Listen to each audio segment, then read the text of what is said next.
Mais cette année, nous revenons avec une 8e édition. C'est vraiment du service public de la part d'ICRDI, de Radio-Canada et de Zone Économie que de répondre à vos questions, de vous aider en quelque sorte à faire vos impôts. Alors, on va donc présenter cette émission spéciale aujourd'hui. Et bien sûr, on le fait toujours avec Luc Godbout. Luc Godbout, fiscaliste titulaire de la chaire de fiscalité et de finances publiques de l'Université de Sherbrooke. Luc Godbout, bonjour.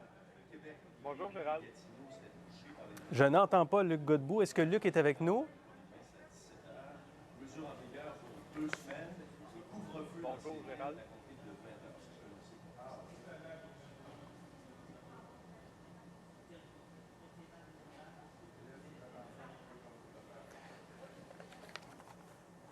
Alors, on va retrouver Luc Godbout dans quelques instants pour la présentation de ce Facebook Live. Je ne sais pas si nous sommes en ligne seulement, parce que moi, je ne le vois pas ici.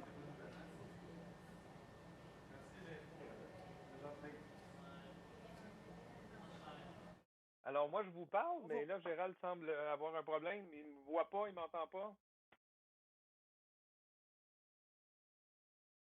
Moi, je vous entends, monsieur. Oui. Ben, c'est parce que les tests de son auraient dû être faits plus tôt, là. Qu'est-ce que vous voulez que je vous dise? Je suis là où je suis, le son est là. Qu'est-ce que je peux faire?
chancelier coroner concernant cette enquête qui a mené au décès de Stéphane Roy, président de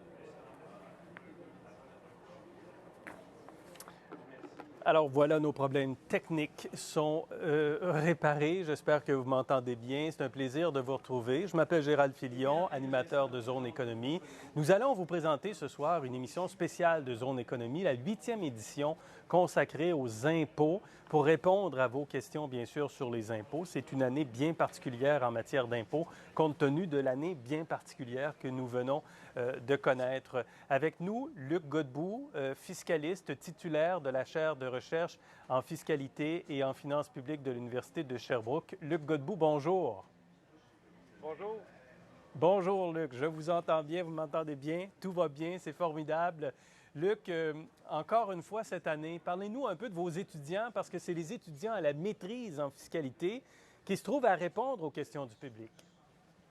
Oui, en effet. Alors, depuis 10 heures ce matin, plus d'une quarantaine d'étudiants avec environ 5 à 7 enseignants répondent aux questions, donc reçoivent les questions, les décortiquent, valident dans la loi, valident dans les sites du gouvernement et par la suite, évidemment, les réponses sont validées et ensuite sont mises sur votre site pour la diffusion au public.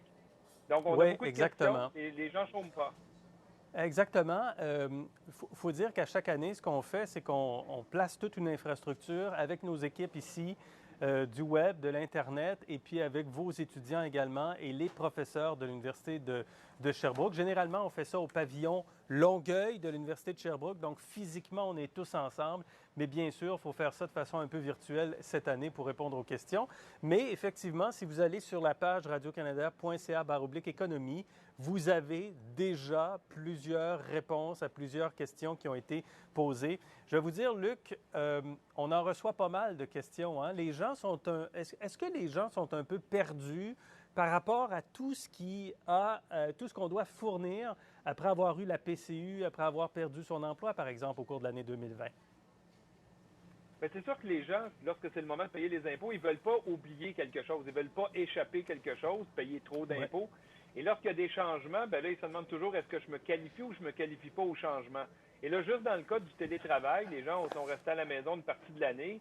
Et donc, juste là, le gouvernement fait des changements dans la prise en compte des frais pour le télétravail. Et là, les gens se demandent, il y a beaucoup de questions autour de ça. Est-ce que je me qualifie à la mesure simplifiée, par exemple, pour le télétravail? Exactement. Donc, on a reçu plusieurs questions. Je vous mentionne, puis on va répondre à des questions là, dans les prochaines secondes.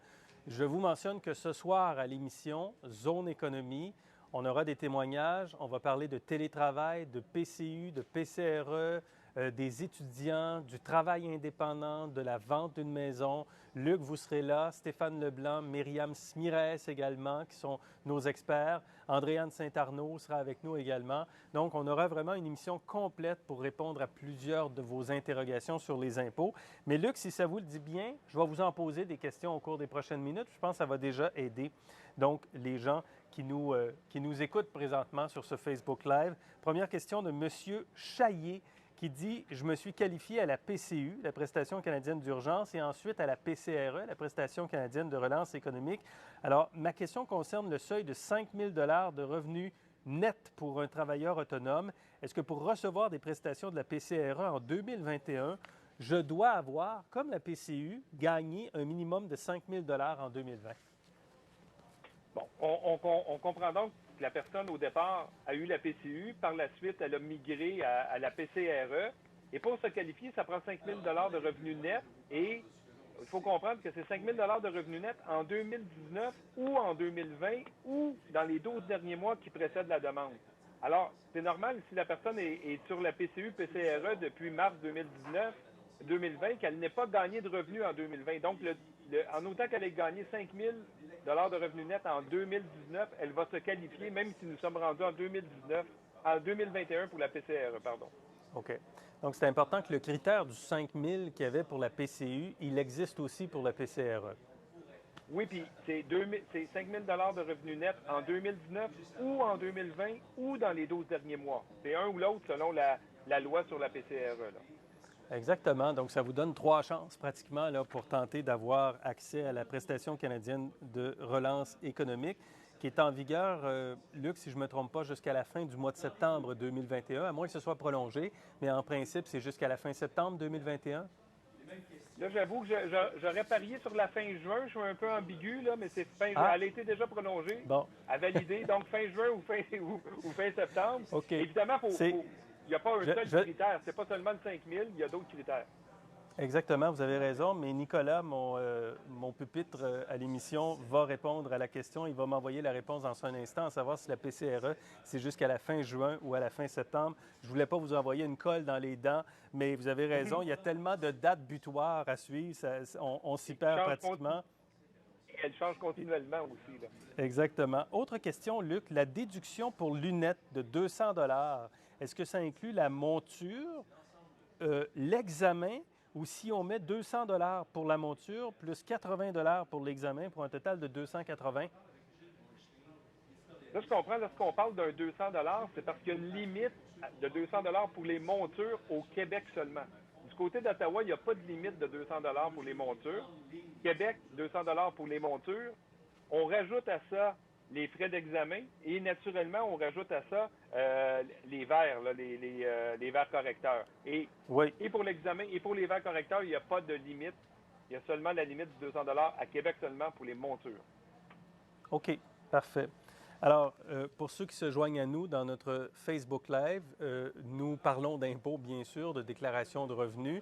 Vous êtes nombreux à nous poser des questions. On répond présentement à vos questions avec Luc Godbout, titulaire de la chaire de fiscalité et de finances publiques de l'Université de Sherbrooke. Et je vous rappelle qu'on va présenter une édition spéciale ce soir à 18h, heure de l'Est, sur ici RDI, de Zone économie consacrée aux impôts.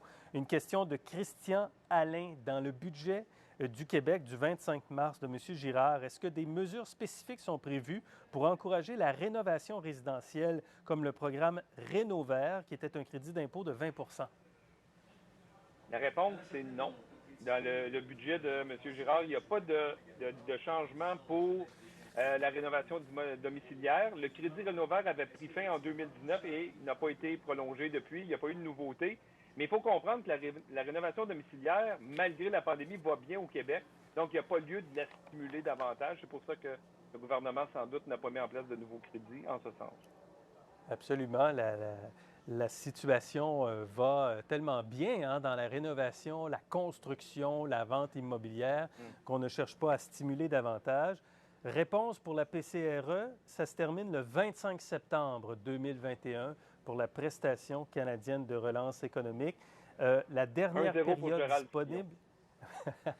Non, je le donne à mon pupitre Nicolas David qui l'a trouvé. Dernière période, c'est du 12 au 25 septembre 2021 pour la PCRE. Donc voilà, c'est précisé là-dessus. Mais vous avez parlé de juin, Luc, parce qu'il y a d'autres types de soutien financier qui se terminent justement en juin. Je pense que la subvention salariale, par exemple, se termine en juin 2021. J'y vais avec une autre question, si vous le voulez bien, de Claire Gauthier qui dit « Peut-on déduire à titre de frais médicaux le coût des masques de procédure requis au travail? » Alors, la question est bonne, puisqu'en 2020, en 2021, on doit souvent porter le masque de manière obligatoire pour aller au travail. Généralement, il est fourni par l'employeur, cependant, mais toujours est-il que non, on n'a pas changé la définition de frais médicaux, ni au fédéral, ni au Québec, pour inclure les frais relatifs aux masques. Donc, ce n'est pas pris en compte dans ces crédits d'impôt-là. Très bien. Merci pour cette réponse-là. On y va avec une autre question. En raison de la COVID-19, j'ai fait du télétravail en 2020 et mon conjoint aussi. Est-ce qu'on peut réclamer chacun le 2 $ par jour? Puis ça va vous donner l'occasion d'expliquer ce concept de 2 $ par jour, Luc. Bon, mais pour ce qui est du télétravail, il y a la méthode traditionnelle où on comptabilise les frais qu'on a eus, c'est des frais réels, et là, on peut les déduire. Si on a un relevé de l'employeur, on peut les déduire dans sa déclaration d'impôt. Comme il y a eu beaucoup de gens en télétravail cette année, on est venu proposer une méthode simplifiée pour laquelle on donne 2 $ par jour. Pas besoin d'avoir un relevé de l'employeur, pas besoin d'avoir de facture, pas besoin de... Donc, la méthode est vraiment plus simplifiée. Et si vous optez pour cette méthode simplifiée-là, vous avez droit à 2 par jour. Même si votre conjoint à la maison aussi est en télétravail, il aura aussi droit à 2 par jour. Ah S'il y avait une oui. troisième personne dans la résidence, c'est 2 par personne, en autant qu'on se qualifie d'avoir eu plus que 50 de son temps en télétravail par période de 4 semaines. On va avoir droit aux 2 par jour travaillés à la maison. Est-ce que vous diriez, est-ce qu'on pourrait dire que le 2 par jour, qui est la méthode simplifiée, pourrait être plus avantageuse que la méthode plus complexe où on ramasse toutes ces factures puis on fait nos déductions? Dans bien des cas, non seulement ça s'avère plus simple, mais ça s'avère plus avantageux. Oui. En Ah oui. effet, oui. Je pense Et notamment aux gens qui sont allez-y. propriétaires, aux gens qui sont propriétaires résidents, propriétaires là, de la résidence. Dans ce cas-là, plus souvent qu'autrement, la méthode simplifiée va s'avérer plus avantageuse. Intéressant. Et les personnes qui sont tombées en télétravail, mais qui ont toutes sortes de choses qui sont payées par leur employeur, est-ce qu'ils peuvent demander aussi les déductions pour télétravail? Bien, si on est dans la méthode traditionnelle, évidemment, si la dépense est payée par l'employeur, on ne peut pas la mettre dans les dépenses que nous payons, puisque nous, on ne les paye pas. Par contre, si on est dans la méthode simplifiée, en autant qu'on ait vraiment des dépenses additionnelles, là, c'est sûr que si l'employeur rembourse tout, la réponse serait non. Mais si vous avez vraiment des dépenses relatives au fait que vous soyez en télétravail, même si l'employeur a remboursé certains frais d'Internet, en autant que vous avez d'autres dépenses, oui, vous allez pouvoir avoir le 2 par jour. Intéressant. Vraiment, c'est à bien noter pour les personnes qui sont en télétravail présentement et qui vont le rester encore probablement pendant un certain temps encore. Maya Popovici pose la question suivante. Mon fils est étudiant au Cégep et il doit préparer sa première déclaration d'impôt. Pour l'année 2020, il a gagné un revenu d'emploi de 8 000 $. En plus, il a reçu un PAE de 4 000 $ qui vient d'un REE, un régime enregistré d'épargne-études. Est-ce qu'il doit payer les cotisations au RRQ et à l'assurance emploi sur les 4 000 du REE? Que peut-il déduire de cette somme à part les frais de scolarité? Bon, bien d'abord, on a un nouveau contribuable. Nous sommes contents parce que ça prend des contribuables pour financer les services publics. Donc, bienvenue dans le monde des contribuables. Deuxièmement, il faut bien comprendre, le PAE, c'est un paiement d'aide aux études qu'on reçoit par le régime enregistré d'épargne-études. Et ce montant-là est imposable dans les mains du bénéficiaire, donc de l'enfant ou de l'étudiant. Mais non, cet étudiant-là n'aura pas à rajouter ou à payer du régime des rentes du Québec ou de l'assurance-emploi sur un paiement d'aide aux études. Ce n'est pas l'équivalent d'un salaire, donc il n'y a pas à payer de cotisation à cet égard-là. En ce qui concerne les déductions, il n'y a pas de déduction relative en lien avec ce 4 000 $ payé-là. Par contre, s'il a payé des frais de scolarité, il y aura droit à un crédit d'impôt pour frais de scolarité. Et ce crédit d'impôt pour frais de scolarité-là, si l'étudiant a des revenus trop faibles pour bénéficier du crédit, il va pouvoir reporter le crédit à des années subséquentes ou encore, plus important pour Mme Popovici, le transférer à ses parents. Donc, l'étudiant a deux choix. Il le garde pour le futur, il le transfère aux années futures, ou il le reporte aux années futures, ou il le transfère à ses parents. OK. Parfait. Merci, Luc. On y va avec une autre question.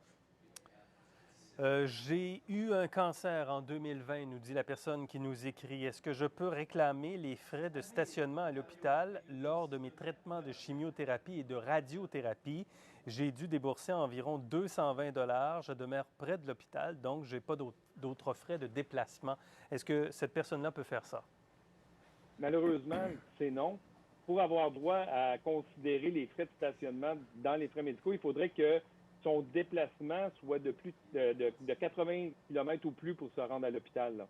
Donc là, on comprend qu'elle est tout proche de l'hôpital, donc elle n'aurait pas droit à prendre en compte les frais de déplacement ou les frais de stationnement dans ses frais médicaux.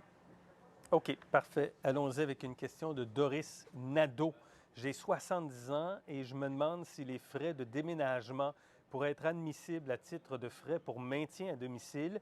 Le but de mon déménagement est de pouvoir demeurer dans cette demeure le plus longtemps possible.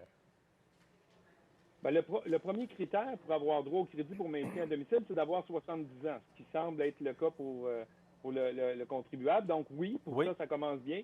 Par la suite, par contre, les frais de déménagement, ce n'est pas admissible pour le crédit d'impôt pour maintien à domicile. On pense davantage à des frais pour l'habillement, des frais pour des services infirmiers ou de l'entretien ménager ou de l'entretien Oui. paysager, de l'entretien autour de la maison, mais pas des frais de Ou le déménagement. Donc, déneigement, par malheureusement, exemple? le déneigement se qualifierait, mais de déménager dans une autre résidence pour poursuivre le maintien à domicile, ça ne rentre pas comme un frais. Non, mais une fois que vous êtes déménagé dans votre nouveau domicile, là, il y a toutes Oui, sortes de frais que vous pouvez bien sûr déduire tout à fait. ou aller chercher le crédit d'impôt pour maintien à domicile. Voilà. Oui. Euh, André Bélair pose la question suivante. Je dois remplacer le toit de ma maison qui est en bardeau d'asphalte. Est-ce que ces dépenses sont éligibles pour les aînés dans le fameux crédit d'impôt pour le maintien à domicile, Luc? Encore une fois, les dépenses admissibles, c'est des dépenses plus relatives à l'entretien, c'est des dépenses autour des repas, des soins infirmiers. Ce n'est pas des dépenses dites de capital, là, comme remplacer une toiture ou remplacer des fenêtres. C'est vraiment l'entretien qui sera admissible et non pas ce type de dépenses-là. Donc, la réponse, encore une fois, c'est malheureusement non. OK, parfait. De toute façon, les dépenses admissibles, je présume qu'on les retrouve sur le site web de l'Agence du revenu du Québec? Oui, on peut les retrouver sur le site web de l'Agence de revenu Québec. Puis, je vais faire un peu de publicité pour la chaire. On a mis un guide Allez-y. des mesures fiscales. Donc, dans le guide des mesures fiscales sur le site de la chaire, on explique la mesure et on explique tous les dépenses qui sont admissibles, donc de manière le plus vulgarisée que possible. Alors, allez faire un tour sur le site de la chaire de fiscalité de finances publiques de l'Université de Sherbrooke. Vous allez retrouver le guide des mesures fiscales. Vous avez toutes sortes de documents et de rapports, bien sûr, que vous produisez très régulièrement, mais il y a ce guide de mesures fiscales très accessible pour le grand public. Donc, si vous voulez avoir plus d'informations sur le crédit d'impôt de maintien à domicile. Allons-y avec une autre question. Ma sœur vend son immeuble à sa fille majeure. Quelle valeur peut-elle considérer pour établir le produit de disposition? Est-ce que l'évaluation municipale est valable? Bien, là, vous comprenez, c'est une vente d'une mère à son enfant. Donc, déjà, il y a un lien de Oui. dépendance entre les deux personnes. Donc, c'est encore plus important de transiger à la juste valeur marchande. La loi de l'impôt dit qu'il faut transiger à la juste valeur marchande, mais la loi ne précise pas comment déterminer qu'est-ce que la juste valeur marchande. Et donc, le mieux, c'est de faire affaire avec des experts pour déterminer la bonne valeur. Puis, l'évaluation municipale, c'est un indicateur, mais c'est pas toujours le meilleur indicateur de la juste valeur marchande. On le voit là, un peu avec les ventes à Montréal actuellement. Souvent, les ventes Ouais. se font à 2 fois l'évaluation municipale ou à 1 fois et demie. Donc, de simplement prendre l'évaluation municipale, c'est pas une valeur qui est super fiable pour avoir la juste valeur marchande au sens du fisc. Parfait, vous avez raison. Question de Dominique qui dit, j'ai acheté une maison avec mon conjoint en 2020 et on l'habite depuis. Pour moi, il s'agit de ma première maison, mais pas pour mon conjoint. De son côté, il a eu une maison avec son ex entre 2015 et 2019. Est-ce qu'on aura droit au crédit pour l'achat d'une maison dans nos impôts? Le crédit, c'est le crédit d'impôt pour l'achat d'une première maison. Il y a deux conditions pour se qualifier. Qu'on fasse l'acquisition d'une résidence, une habitation admissible. Ça, en autant que ce soit une résidence située au Canada, à peu près, on arrive à bien se qualifier. Et le deuxième critère, c'est que ni la personne, ni le contribuable, ni son conjoint ne soit propriétaire d'une résidence dans les 4 dernières années, plus l'année en cours. Donc, quand on regarde ça, de toute évidence, le conjoint ne se qualifiera pas puisqu'il a eu une résidence entre 2015 et 2019. Donc, le conjoint ne se qualifiera pas. Est-ce que la personne qui nous écrit, elle, va se qualifier? Elle va se qualifier en autant qu'elle n'a jamais habité avec son conjoint actuel dans l'ancienne résidence. Dans ce cas-là, elle pourrait se qualifier. Ouais. Si on commençait à faire vie commune, ils sont allés dans la nouvelle résidence après, elle n'aura jamais eu, elle ou son conjoint, une résidence dans les 5 dernières années. Ce serait seulement dans cette situation-là qu'elle peut se qualifier. Mais si elle habitait dans l'ancienne résidence de son conjoint, elle ne pourra pas se qualifier. Elle ne pourra pas se qualifier à ce moment-là. Excellent. On y va avec une dernière question, Luc Godbout, de Louise Descaries. C'est intéressant ce qu'elle dit. Elle dit « Je suis une femme libre. Je préfère dire libre plutôt que retraitée. » Parfait, vous avez tout à fait raison. Ainsi, pour la première fois, je croyais ne pas avoir à payer autant d'impôts, tant sur le plan personnel que mon entreprise de gestion, en faisant des sorties d'argent stratégiques. À ma grande surprise, dit-elle, on me dit que j'aurais sans doute des impôts à payer finalement. Le terme utilisé est impôt minimum de remplacement. C'est comme si je prête de l'argent au gouvernement, c'est de l'impôt qui me sera remis plus tard.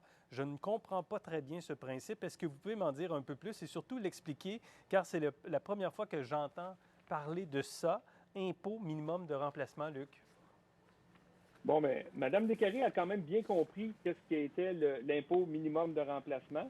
Depuis 1985, donc il faut remonter au gouvernement de Mulroney et de Michael Wilson qui ont mis en place un impôt minimum de remplacement. C'est un calcul qui se fait en parallèle de l'impôt sur le revenu. Donc, de manière automatique, lorsqu'on fait les calculs avec les logiciels, c'est un calcul qui se fait en parallèle. On veut limiter l'usage d'un trop grand nombre de mesures fiscales en simultané qui ramènerait l'impôt pratiquement à zéro des contribuables. Et avec ce calcul-là qui se fait en parallèle, on paye le plus élevé de l'impôt payable par la méthode traditionnelle ou l'impôt minimum de remplacement. Et par la suite, si on a payé de l'impôt minimum de remplacement, on va pouvoir le récupérer dans les 7 années suivantes. Donc, il se peut qu'en bout de piste, c'est pour ça qu'elle dit « je paye de l'avance mes impôts », parce qu'il se peut qu'en bout de piste, vous allez récupérer la totalité de l'impôt de minimum de remplacement. Et donc, ça n'aura pas augmenté votre facture fiscale, mais ça va l'avoir augmenté seulement temporairement. Ça arrive notamment lorsque vous dites peut-être que la personne dispose de son entreprise au moment de la retraite. Donc, elle vend sa PME, elle a un gain capital, elle utilise l'exonération de gain capital, donc elle ramène son impôt pratiquement à zéro. Mais là, le calcul d'impôt minimum de remplacement vient dire oui, mais s'il n'y avait pas eu l'exemption, vous auriez payé plus d'impôts. Voici le minimum qu'on accepte que vous payez. Vous le récupérez plus tard dans les années subséquentes. Est-ce que, Luc, vous trouvez cette année que c'est beaucoup plus complexe de faire ses impôts, de préparer sa déclaration de revenus pour les citoyens, compte tenu de ce qu'on a vécu depuis un an, tous les programmes qui ont été créés? Est-ce qu'on met dans les mains des gens une complexité bien plus grande à faire ces déclarations de revenus? Pas énormément plus complexe, parce que ça a toujours été complexe, puis à la marge, la complexité n'est pas tellement accrue, mais il y a quand même peut-être une anxiété un peu plus grande de produire sa déclaration d'impôt cette année. Puis on le voit avec tous les gens qui ont reçu de la PCU, de la PCRE, eux, il se peut qu'il y ait des impôts payables. Au moment où ils vont terminer de produire leur déclaration, il va y avoir de l'impôt à payer. Et là, le gouvernement les a quand même pris en compte. Donc, les gens qui ont moins de 75 000 de revenus nets, qui auront de l'impôt à payer s'ils ont eu dans l'année des prestations de sécurité là, de type PCU, PCRE, ils pourront reporter le paiement de l'impôt d'une année. Donc, au lieu de le payer au 31 avril 2021, 30 avril 2021, pardon, ils auront jusqu'au 30 avril 2022 pour payer le solde d'impôt. Donc, c'est un accommodement pour justement diminuer un peu l'anxiété qui va arriver en produisant un rapport d'impôt quand les gens vont dire « Oh, puis j'ai 2-3 000 d'impôts à payer, je ne m'attendais pas à ça. » Oui. Et donc, les gens, s'ils ont de l'argent à payer, qui ne sont pas capables de le payer, il n'y aura pas de frais d'intérêt, donc qui va s'accumuler jusqu'en avril 2022. Il faut quand même produire sa déclaration à temps. Oui. Mais l'impôt va être payable 12 mois plus tard. D'autant qu'on rencontre, comme je vous dis, les critères d'un maximum de 75 000 de revenus. Alors, il y a des situations bien particulières et pour les étudiants, et pour les travailleurs autonomes, et pour les télétravailleurs. Je vous signale que ce soir, à 18h, heure de l'Est, Zone Économie présente une édition spéciale sur les impôts avec vous, Luc Godbout, avec Stéphane Leblanc, avec Myriam Smires également qui sera avec nous. Et présentement, jusqu'à 18h, on répond à vos questions sur le web, sur radiocanada.ca/économie. Il y a déjà plusieurs réponses à plusieurs de vos questions qui sont disponibles présentement, mais on continue, on travaille fort avec les étudiants, bien sûr, de la maîtrise en fiscalité de l'Université de Sherbrooke, puis avec nos collègues ici. Alors, Luc Godbout, on se donne rendez-vous tantôt, 18h? Tout à fait, à tout à l'heure. À tantôt. Merci à vous de votre attention. On se retrouve plus tard.